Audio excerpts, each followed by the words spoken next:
for the big reveal about where Principal Fanelli might have been and where all the clues could have led you. So hopefully you were able to find the right location.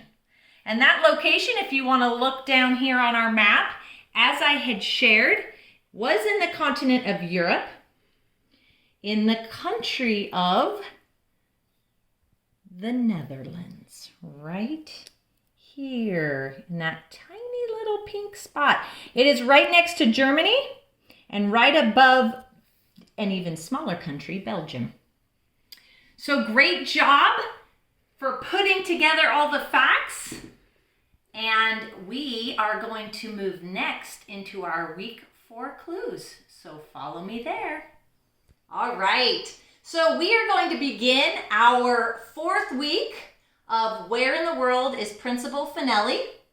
I am going to again start with my geographical clues, and the first one of which is which continent is in. And so this particular country is in the continent of Asia. It is also an island country, and it's really cool because it's comprised of an archipelago. And this is a new term I didn't know. And so what that just simply means is it's a string of islands that all are grouped together and they all are connected to themselves. And so that was a cool fun fact I wanted to share with you.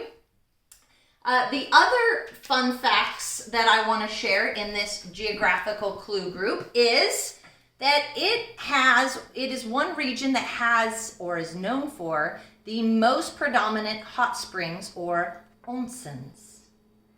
And so that was a pretty cool thing. A hot spring, if you've never visited or seen one before, is very similar to a hot tub in the sense that it is warm. It's a warm, naturally warm body of water. Sometimes it has natural bubbling that takes place, and they're very, very cool to visit. The other fun fact that I'm going to throw in there, because I think it's really, really important, is this particular country has the oldest monarchy. And even more than that, it has a current emperor and empress running. So I will leave you with our geographical clues, and we will now jump in next to our interactive clues. Okay, we're back now for our interactive clues, and we're going to start with the phrase that we have been learning in all of our languages, and that is, how are you? In this particular country, they speak Nihongo.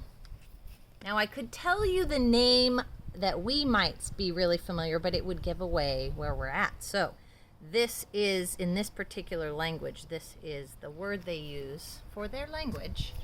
And how are you is O genki desu ka? And that just means, are you well? Their language, it doesn't really translate perfectly to how are you, but the closest they have is, are you well? All right, we're going to move on now to our clothing. Now this by far is the most colorful, awesome outfit I think I've been able to come up with here. And I do want to give a shout out because Mrs. Zimmer's husband actually visited this particular country and was gracious enough to let us get to see what it looks like, as well as some of the objects. So we'll talk about this. This is a kimono. Now the cool thing about kimonos, just like in almost every other country we have learned about, they wear different styles of kimonos, different designs. They might get really, really elaborate or a little bit less formal, depending on where they're from, depending on the event, if it's a wedding, if it's just a summer party, if it's a festival. And the cool part, as you can see in here, is the design and the pictures and the colors actually do tell a story. And so depending on the type of kimono, you would see very different colors and styles and patterns.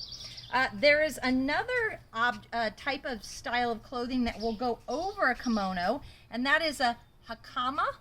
And that would either be really billowy, loose-fitting pants or a skirt. So they would literally put it up over their kimono.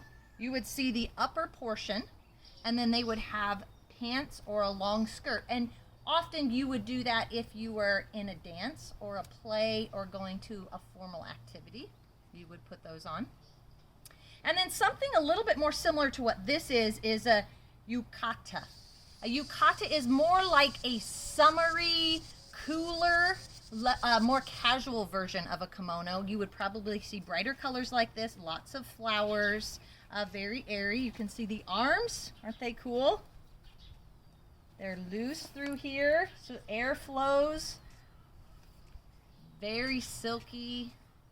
They're very, very comfortable. But a yukata would probably be worn in the summer, a little looser. Now, they come with an obi. The obi is the really important part. The obi is what you see often if you've watched a movie and they've got these really thick belts that go around their gown, and they would tie in the back, and they're very elaborate, very large and billowy. And the cool part about this is often, depending on how formal, if it was going to be for a wedding, the obi or the belt could cost more than the actual kimono itself. And I thought that was rather interesting information. So now let's look over here to our objects. We've got some very, very pretty, delicate objects over here. The first I'm going to bring your attention to is the sensu. That would be this folding fan. Now, you can see fans, and I'm sure some of you have, from this particular region. An authentic fan would be made either of wood, the base would be made of wood or bamboo, and the material of the fan would actually be fabric. So this is not necessarily an authentic fan. This was probably one that was made in more of a local area as like a memorabilia of this particular country, because this is paper and this is very, very thin stripping of bamboo, but it's not thick bamboo or wood. But it definitely would be a good representation of this particular country. They would use them, we would think, practically, and that probably was the case, but now they're used as a symbol of beauty, of dance. And so in a lot of shows or dances that go on in festivals, they would use these. Our next one are dolls. So we've got two different kinds of dolls. We have a kokishi, I believe is how you say it. And that is a wooden doll. This is a wooden doll. You can see even the writing here on the bottom.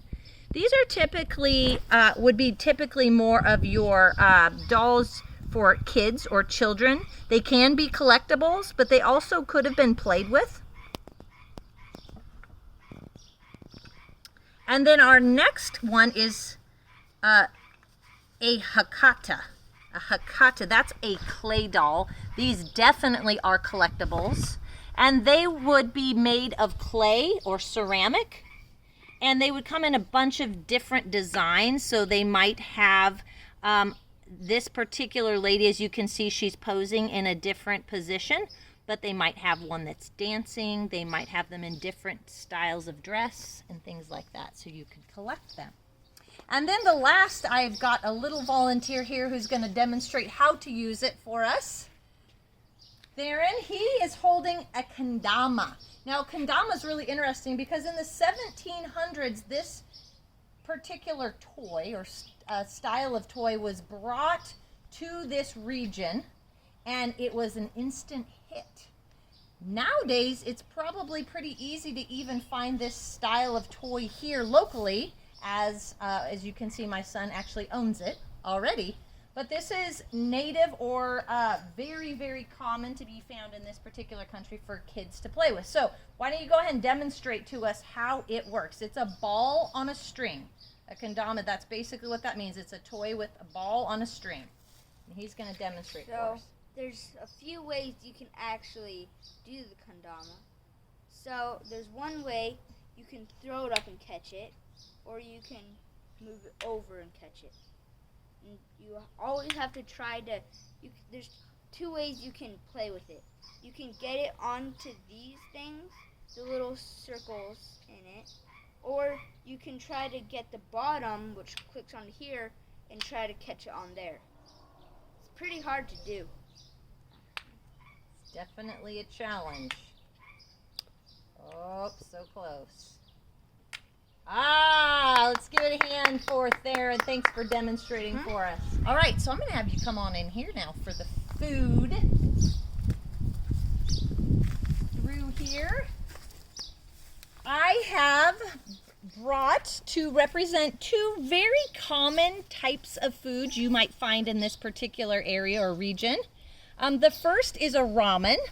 It is a ramen dish. So we know ramen to be like ramen noodles that you have in the packages and you heat them up, but their noodles are made fresh and they sometimes could be prepackaged, but they do like to make their noodles fresh. They cook it in a sauce and then they can add a number of different types of things. Sometimes it's seafood. Right here, if you notice, I've got corn, I've got green onions. They might put sprouts, like a sliced pork would go over the top. Here I've got soft-boiled eggs, and often they will put their eggs into like a soy sauce or teriyaki sauce. They eat all their food with chopsticks, and so I am no master of the chopsticks, but they would go ahead and just eat and collect their food and eat it with the chopsticks here. Now their chopsticks are going to be extremely fancy. We're used to kind of like the wooden chopsticks, but these are their utensils, and so they've got a number of different styles and decorations for the chopsticks. This over here is a tempura. That is basically just, can be vegetables, it can be shrimp, fish, different meats, and it's been battered in a light flour egg mixture and then deep fried. And so that's what this is. This is broccoli and carrots and some peppers. The really cool thing about this region and their diet, it's very, very healthy. Mostly it consists of vegetables, rice, fish primarily, and they are known for a very, very long lifespan, and it's believed to be because of their very, very healthy diet. And so I'm going to have you now go to all of these clues, put them together, and I want to see if you can come up where Mrs. Fanelli might be visiting for this week. And again, we'll meet up next week, and I will reveal where we have visited.